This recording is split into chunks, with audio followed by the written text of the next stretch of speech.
Breadspace is a payload map that was released in 2021 as part of the Christmas update. As you can probably tell by its name, the map takes place in space. Specifically the moon, which is home to a species of living bread monsters. If you've ever watched the Exploration Date cinematic or ever used the Bread Bite, Mutated Milk, Software Beauty Mark, and Snack Attack, then you probably already know what I'm talking about. But if you don't, I'll give you a quick explanation on how these things are made. NG builds teleporter, place bread on teleporter, send bread to unknown location, and boom, you got a massive hulking bread monster in the center of our moon. Most of the lore in Breadspace can be found around last checkpoint, or in red spawns. Like how in red last, you can see more of the bread eggs or shells, as well as wall paintings saying, "There is no way off this rock." This isn't the only wall painting like this, with there being two others, one of which being a drawing of soldier teleporting bread with the words, "He wouldn't stop," repeating in the background. The last drawing can be broken up into two different drawings, with the first part being of a heavy wearing a gibbous with the bread crab under the hat growing roots into the heavy's brain. The second part has three things in it, the first being a reference to Ratman from the Portal series. The second part is a recipe to make bread, or what I assume to be bread, I don't know, I'll put the recipe in the description if you want to make it. And last but not least, it shows a drawing of Red Scout, Soldier, Medic, Demo, Heavy, Spy, NG, Pyro, Sniper, with all of them being labelled as breadheads. The person behind these notes are known as Hatman, and they seem to believe that Olive Red, Bilious Hale, probably Saxton Hale, Zephaniah Man, and someone who could be Maggie are under the control of the bread, although the pictures with bread over their faces could be someone going crazy from isolation. Although it's all but confirmed that Red Team are under the control of the bread, with the fact that they seem to be protecting Big Mama from the Blue Team. But also the fact that they have a massive room behind Red Last filled with shells. But for all of you who are saying, wait, how does the bread lay eggs? Well, if you want the real answer, it's a video game. But we also have an explanation. There are drawings on chalkboards in both red and blue spawns. The drawing depicts two ways the bread crabs can grow, with the much shorter path being that if the shell is left for long enough, it will lead to a bread crab growing. While on the other hand, if an individual, e.g. the spy, gets close enough, the shell will release yeast spores, and if an individual breathes these in about 15 to 20 minutes, a new bread monster called a burst chester will come out of the individual's chest, and if it is left for long enough, it will grow into a new Big Mama. Now, quick side tangent. Have you ever heard of Poopy Joe? Well, if you haven't, he was the world's first monkey naut, mainly because he was the only one to survive the training. Now, Poopy Joe's first mission was to fly to the moon in an Australian-powered rocket ship, with Manco building the rocket. But the administrator used this opportunity to take the government's supply of Australian, instead of replacing Poopy Joe's rocket fuel with gravel water. But that's not the worst of it. The Mercs were then sent in to finish the poor monkey by launching the rocket. This can be seen in the map Doomsday, in which his bugle can be heard blaring as the rocket shoots off, killing the monkey. Now for those who think, why do I need to know this? Well, Poopy Joe is not dead. Or at least not anymore. Out of bounds on the map Banana Bay, you can see a ritual that took place, with there being a photo of Poopy Joe and his famous bugle. Now why do I think he's still alive? Well, not only is there TF2 spellbook present on Banana Bay, but in Breadspace we find a very small spacesuit, too small for any of the Mercs to wear. So then, who does it belong to? Well, don't worry, because the initials PJ can be found on not only the suit, but a small lunchbox as well, meaning Poopy Joe finished his mission. He made it to the moon. Now that we're done with the side tangent, I can go over the last bit of main lore, the government documents.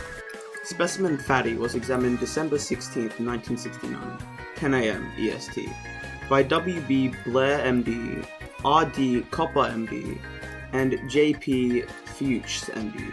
Fatty appears to be a deceased loaf of contaminated white bread. Date of death was determined to be December 14th, 1969.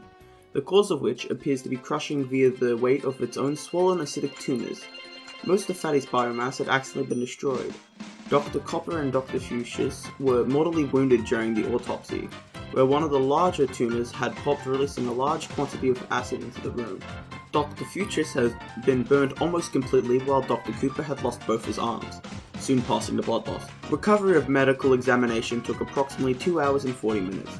With the biomass remaining, two notable pieces of information could be found. Within the head, one could determine no present brain. It is possible that the fatty does not possess one. A type of esophagus is evident, as are teeth that randomly protrude around the mouth and body. No bones of any kind are evident in the fatty. Rear end of fatty was also recovered. An evident lower intestine remained inside, as well as the exit that would follow. However, no other sign of interest was determined. The fatty had 5 tentacles sprouting from its lower half, though only 2 could be salvaged after the incident stated prior. This appeared to be much larger solidified versions of the acidic tumors. Their biology could be compared to that of an elephant's trunk. I had noticed some clear tendons and muscle mass beneath the skin that covered them. It is recommended that we attempt to catch another fatty for further study with more doctors and precautionary measures in place. So from this page, we learn that the government knew about the bread monsters. The second page is as follows. Also, some of the words near the end are unreadable, so I've tried to fill in the blanks the best I could. Memorandum for Secretary of Defense, Specimen 79, Mama. Specimen 79 appears to be a grotesquely giant loaf of white bread, which has sprouted large tumors and long tendrils that span throughout the facility. It has been seen ingesting objects indiscriminately, growing larger each time, implying a form of digestive system, and even reproducing via eggs. The offspring of such eggs are smaller loaves of bread that burst out of the victim's chest. These are to be referred to as Specimen 79-1. It is possible these may eventually turn into a Specimen 79 over time. The mama, as the miners on the base have taken to calling it, appears to be alive. We were able to determine that Specimen 79 has almost no senses at all. It can't determine auditory signals nor visual signals. Tests involving smells of yet are inconclusive, stating that it most clearly has a way of determining where it is and what is around it. My guess would be the vibrations in the flooring being picked up by the innumerable tentacles that litter the facility. Specimen 79 is under no circumstances to be revealed to the public. The miners aware of its existence will be terminated and the facility sectioned off. The existence of the base is to be put under Protocol 17. A number of zoologists, chemists, blank, bakers are to be chosen and given exclusive passage from blank. It may be within our national interest to return biopsies and blank Specimen 71 to study and determine if any military application is possible for the heads of biological weaponry. From this document we can see that not only was the government which oversaw this moon base, which is most likely the American government due to how defense is spelled, but they also planned to use the monsters found there for bioweaponry. But this isn't what the base was originally used for. In fact, we know exactly what it was used for. It was an Australian mine. We can see this in the huge chunk found in this cave, but that doesn't matter what it was used for anymore. What matters is how did the bread monsters get to the moon. Well, there are a few things which I will be covering. Theory 1. After the events of the expiration date cinematic, the Mercs took the leftover bread and placed it on a rocket and sent it to space. Without them knowing it, it crashes onto the American moon base.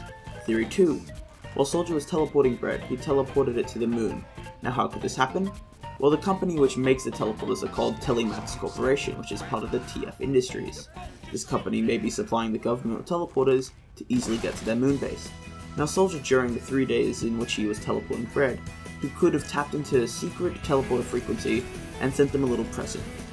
Now, I personally believe in the second theory, but they're both speculation, so we'll never know, but it's fun to imagine how the bread got there.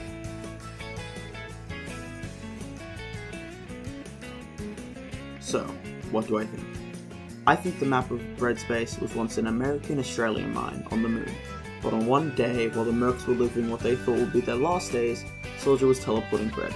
Now whether he managed to tap into the government teleporting frequency, or they were sent there after the fact in a rocket, we know they somehow found their way to the moon base, with one of the bread monsters crawling into a hole and eating rocks until they reached a big enough size for the miners to take notice.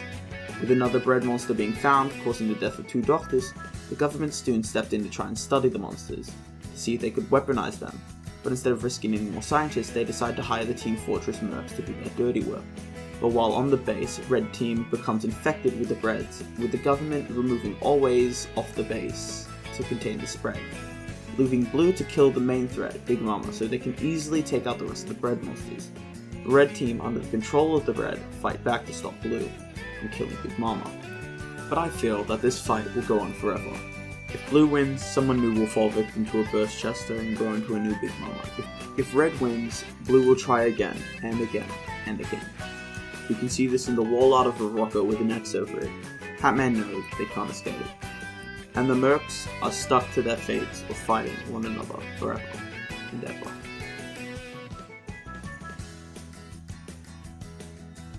And ever.